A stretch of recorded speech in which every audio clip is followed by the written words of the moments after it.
दोस्तों, प्रधानमंत्री की वतन वापसी से पहले ही क्या राहुल गांधी ने उनके सामने एजेंडा सेट कर दिया है। ऐसा एजेंडा जिसको अब प्रधानमंत्री को फेस करना ही होगा। ऐसा मुद्दा जिससे अब प्रधानमंत्री बच नहीं सकते। सब कुछ मैं आपको तफसील से बताऊंगी और ये भी बताऊंगी कि कैसे हरियाणा में अपनी दूसरी रैली में प्रधानमंत्री मोदी आज पहुंचने वाले हैं। लेकिन उससे पहले मैं आपको दिखाती हूँ ये तस्वीरें। दोस्तों, ये प्रधानमंत्री ने अपने यूट्यूब चैनल में खुद शेयर की हैं।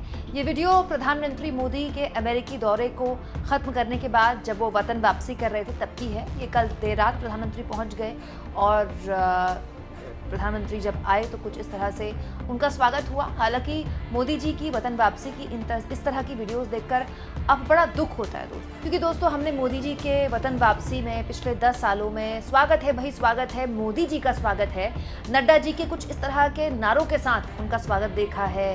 बाकायदा अमेरिका से तो जब भी मोदी जी आते थे तो टेंट वेंट लगाया जाता था एयरपोर्ट के पास, बीजेपी के कार्यकर्ता होते थे, मोदी जी भाषण वगैरह देते थे, विदेश मंत्री भी होते थे और तारीफ करते थे कि कैसे मोदी जी ने विश्वगुरु लेवल का कोई यात्रा कंप्लीट कर ली है। लेकिन ऐसा अब देखने को नहीं मिलता है।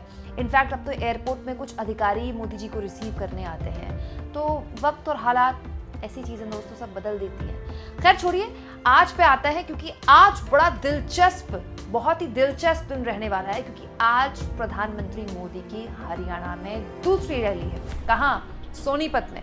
दोस्तों, सोनीपत के लिए मुझे लगता है कि सोनीपत वो इलाका है, सोनीपत, पानीपत, जींद, ये कुछ इलाके हैं जिनको मैं हरियाणा का मक्का मदीना कहती हूँ। हरियाणा की पॉलिटिक्स का बहुत ही इंपॉर्टेंट फैक्टर है और ये जाट बाहुल इलाके माने जाते हैं। दोस्तों, सोनीपत में पीएम मोदी की रैली है और उस रैली में मोदी जी जो बोलेंगे सो बोलेंगे। लेकिन प्रधानमंत्री की वतन वापसी से पहले ही, प्रधानमंत्री की रैली से पहले ही राहुल गांधी ने उनके सामने एजेंडा सेट कर दिया है। और यकीन मानिए, राहुल गांधी के इस एजेंडे को पार पाना, उसको लांग कर एक नया एजेंडा सेट करना अब मोदी जी के बूते का है नहीं, क्योंकि पूरे के पूरे लोकसभा चुनाव में मोदी जी को एजेंडा सेट नहीं कर पाए। पूरा का पूरा लोकसभा चुनाव मोदी जी ने कांग्रेस के घोषणा पत्र पर लड़ा। अब आज क्या होने वाला है और आज कैसे राहुल गांधी बिना रैली किए मोदी जी की रैली से पहले 21 साबित हो गए, इसको तफसील से मैं आपको चाहती हूँ समझाना। दोस्तों, कल मैंने आपको इस वीडियो के जरिए दिखाया था कि कैसे अमेरिका से जैसे ही यात्रा करके निकले और अमेरिका की यात्रा को लेकर वो मोदी जी काफ़ी सुर्खियों में थे। टीवी चैनल तो देखिए उनकी यात्रा अब भी वैसे ही दिखाते हैं जैसे दिखाते रहे हैं। लेकिन राहुल गांधी ने अपने अमेरिकी दौरे के दौरान अपना एक वीडियो अपने YouTube चैनल में शेयर कर दिया। दोस्तों, कुछ दिन पहले राहुल गांधी करनाल के एक परिवार से मिलने आए थे, ये कहते हुए कि आपके बेटे से मैं मिला था जब मैं अमेरिका गया था। उस वक्त भी मैंने आपको ये वीडियो दिखाई थी।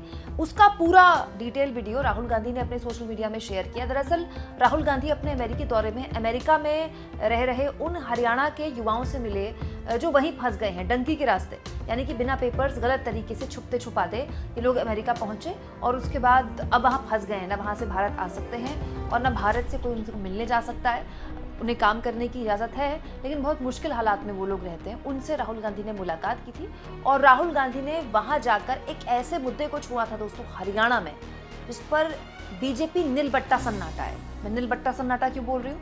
क्योंकि इस मोर्चे पर बीजेपी का कोई भी प्रवक्ता, कोई भी नेता, इवन प्रधानमंत्री बात करने को राजी नहीं होते हैं। या फिर ये कह लीजिए कि ये मोदी जी की दुखती रग है। क्या? रोजगार।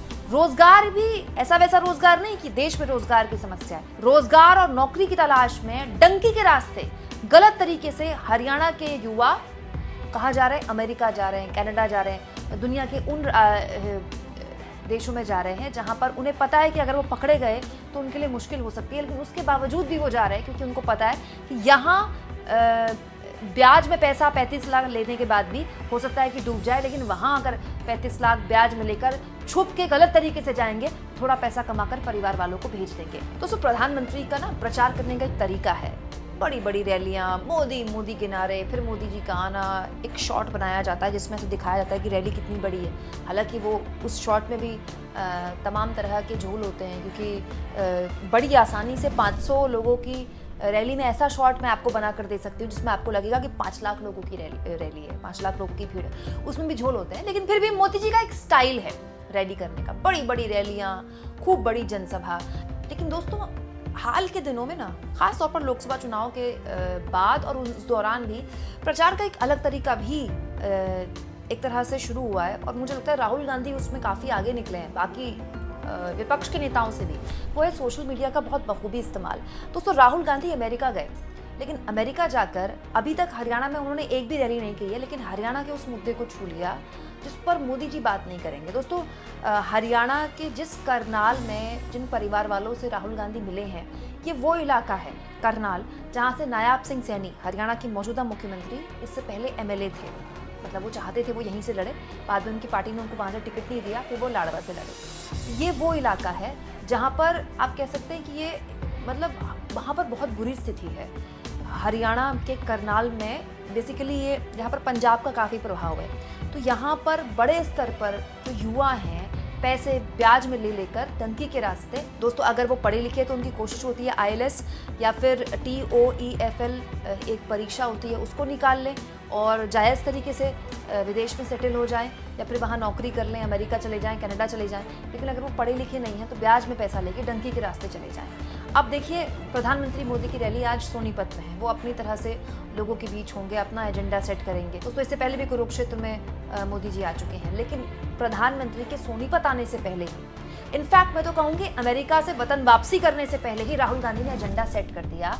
प्रधानमंत्री अमेरिका से निकले, राहुल गांधी ने अपने अमेरिकी दौरे के दौरान हरियाणा के उन युवाओं से बात कर ली, बता दिया कि देखिए मैं तो अमेरिका गया तो भी मैंने रोजगार की समस्या को छुआ और कितना भीषण समस्या है रोजगार की हरियाणा में कि वहां से लोगों को पलायन करके भाग भाग के गलत तरीके से डंकी के रास्ते अमेरिका आना पड़ रहा है और फिर वापस करनाल के उन परिवार वालों से जाकर भी मिले।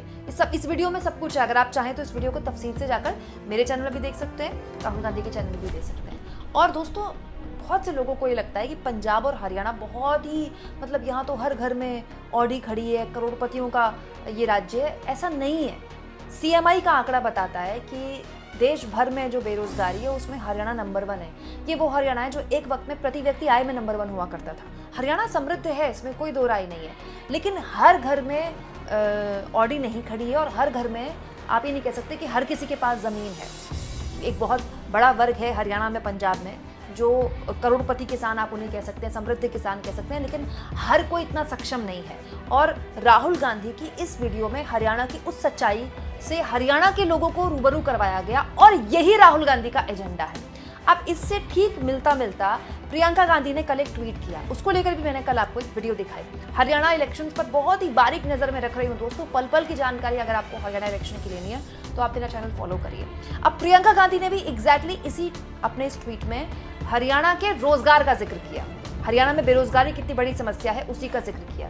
यही है राहुल गांधी का एजेंडा, यही है कांग्रेस पार्टी का एजेंडा, जिसके जरिए वो हरियाणा में लोगों के बीच जाने वाली है रोजगार की। दोस्तों बिहार के लोगों के बीच तेजस्वी यादव अगर नौकरियों को मुद्दा बना सकते हैं तो हरियाणा में क्यों नहीं बन सकता।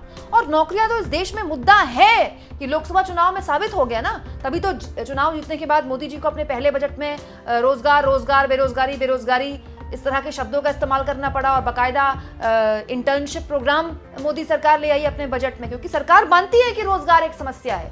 रोजगार एक ऐसा मोर्चा है जिसमें पिछले 10 सालों में मोदी सरकार विफल रही है और उसी को पाटने के लिए बीजेपी गैर जाट की पॉलिटिक्स करती है, या मोदी जी कुरुक्षेत्र में आते हैं तो नायाब सिंह सैनी की पिछड़ी जाति का होना लोगों को याद दिलाते हैं। लेकिन दोस्तों हरियाणा में भी युवा है और वो भी कुछ सवालों के जवाब है जो कि अपनी पिछले 10 साल की सरकार से जानना चाहता है। जैसे मैं आपको एक बात बताती हूँ, हरियाणा में दोस्तों 2021 में इसी बीजेपी सरकार ने एक एग्जाम शुरू किया था, CET, उस एग्जाम का नाम था CET कॉमन एलिजिबिलिटी टेस्ट। क्या आप जानते हैं कितने युवाओं ने इसमें एप्लीकेशन दिए? 12 लाख युवाओं ने, 12 लाख। 12 लाख में से 8 लाख बच्चों ने पेपर दिया है। 12 लाख लोगों ने एप्लीकेशन भरे, 8 लाख बच्चों ने पेपर दिए और आज 2021 से दोस्तों 2024 हो गया है। अब आप बताइए कितने साल हो गए? करीब 3 साल का वक्त हो गया है, 2.5-3 साल का वक्त हो गया है, लेकिन इन युवाओं को अब तक नौकरियां नहीं मिली हैं। करीब 25,000 ऐसे युवा हैं जिन्होंने पेपर क्लियर कर लिया है इसी CET एग्जाम के तहत, लेकिन उनको भर्तियां नहीं मिली हैं। तो इसका मतलब रोजगार एक समस्या है। ये बिल्कुल वैसा ही मॉडल है जो कि देश के अलग अलग राज्यों में होता है कि आपने सरकारी नौकरियों के नाम पर ना एक अजीब तरीके का नैरेटिव सेट कर दिया है, एक अजीब तरीके का एक पूरा का पूरा आप कह सकते हैं इकोसिस्टम तैयार कर लिया है कि पहले आप एप्लीकेशन फॉर्म के नाम पे पैसा वसूलते हैं। भाई फ्री में तो कोई एप्लीकेशन फॉर्म होता नहीं है, 20 रुपये, 40 रुपये, 100 रुपये, 200 रुपये, कई बार तो 500 रुपये का एप्लीकेशन फॉर्म होता है। 12 लाख लोगों ने वो एप्लीकेशन फॉर्म भरा, उसके बाद एग्जाम देने के लिए सोचिए 8 लाख लोग आए, 25,000 लोगों ने वो एग्जाम क्लियर कर लिया, वो आज तक अपनी नौकरी का इंतजार कर रहे हैं। ऐसी कौन सा पेपर है, ऐसा कौन सी एलिजिबिलिटी है जो 3 साल से सोचिए 2.5-3 साल से इन बच्चों ने पेपर निकाले, इनको नौकरी नहीं मिल रही है। ये वो समस्याएं हैं दोस्तों जो हरियाणा के युवा चाहते हैं कि कोई एड्रेस करे। हर कोई सेम बात करता है, हर कोई जाट नॉन जाट की पॉलिटिक्स की बात करता है। ऐसा नहीं है कि ये इंपॉर्टेंट नहीं है, पॉलिटिक्स में हर चीज़ इंपॉर्टेंट होती है। आपको जाति भी देखना है, आपको धर्म के समीकरण भी देखना है, but you can't ignore the narrative जो जनता पेश कर रही है। और हरियाणा में तो कहा ही ये जा रहा है कि चुनाव ही जनता लड़ रही है। और एक बात मैं आपको और बताऊं दोस्तों, हरियाणा के लिए लोग बोल रहे हैं, मैंने भी आपको पिछले 1 महीने से यही बताया कि हरियाणा में 3 मुद्दों पर चुनाव हो रहा है, पहलवान, किसान और जवान। ये तीनों मुद्दे जो है ना, जो हरियाणा के हैं, वो एक्चुअली में देश के मुद्दे हैं। पहलवान बेटियों के साथ जो कुछ भी हुआ, वो हरियाणा में तो धरने पर नहीं बैठी थी, वो दिल्ली के जंतर मंतर पे बैठी हुई थी। और वो हरियाणा के किसी नेता पर आरोप नहीं लगा रही थी, वो यूपी के एक नेता पे आरोप लगा रही थी। अगर मोदी जी चाहते तो उसी दिन बृजभूषण शरण सिंह जेल के अंदर होता और पॉस्को के तहत कठोर कार्रवाई उस पर हो रही होती, लेकिन आज तक वो पुलिस उसको छू नहीं पाई है। किसने बचाया बृजभूषण शरण सिंह को? और पहलवान मुद्दा किसने बनाया? बीजेपी का बनाया हुआ मुद्दा है। किसान आंदोलन अगर हुआ तो मनोहर लाल खट्टर तो किसानों के लिए 3 कृषि कानून लेकर नहीं आए ना, ये भी मोदी सरकार लेकर आई, तो ये मुद्दा भी मोदी सरकार का खड़ा किया हुआ है। और तीसरा, जवान अग्निवीर योजना अगर मुद्दा है तो क्या वो मनोहर लाल खट्टर लेकर आया, नायाब सिंह सैनी लेकर आए? वो भी तो इसी सरकार की उपज है। तो एक्चुअली में दोस्तों ये जो 3 मुद्दे हैं, ये मुद्दे भले ही हरियाणा के हों, लेकिन ये मुद्दे देश के हैं। देश इन्हीं मुद्दों पर तो सवाल पूछ रहा है। पहलवान बेटियों की लड़ाई क्या थी? महिला अस्मिता को लेकर थी ना। तो महिला अस्मिता को लेकर जो संघर्ष हो रहा है, वो कोलकाता में डॉक्टर बेटी को लेकर नहीं हुआ क्या? 1 महीने से डॉक्टर वहां पर सड़क पर नहीं बैठे हैं क्या? इसके अलावा देश के अलग अलग हिस्सों से ऐसी खबरें आती हैं तो हमारा दिल नहीं कपाती है क्या? तो देश भर की चेतना जागृत हुई है महिलाओं की अस्मिता को लेकर, ये भी एक राष्ट्रीय मुद्दा है। और ये तीनों मुद्दे बीजेपी के खड़े किए हुए हैं। ये तीनों मुद्दे ऐसे हैं जिसमें बीजेपी ने खुद अपनी सरकार को मुसीबत में डाला है। इसीलिए मैं आपसे कह रही हूँ, इन्हीं मुद्दों में से एक सबसे इंपॉर्टेंट मुद्दा जवान यानी कि रोजगार का मुद्दा, चाहे वो अग्निवीर के जरिए हो, चाहे फिर वो डंकी के जरिए हो, जिससे युवा प्रभावित हो रहे हैं। राहुल गांधी ने उसको नैरेटिव बनाकर अब मोदी जी के आगे सेट कर दिया है। अब मोदी जी को या तो इस मुद्दे पर बोलना पड़ेगा या फिर उनको इग्नोर करना पड़ेगा, जो कि वो अमूमन करते आए हैं। लेकिन इग्नोर करने का नुकसान मोदी जी ने झेला है।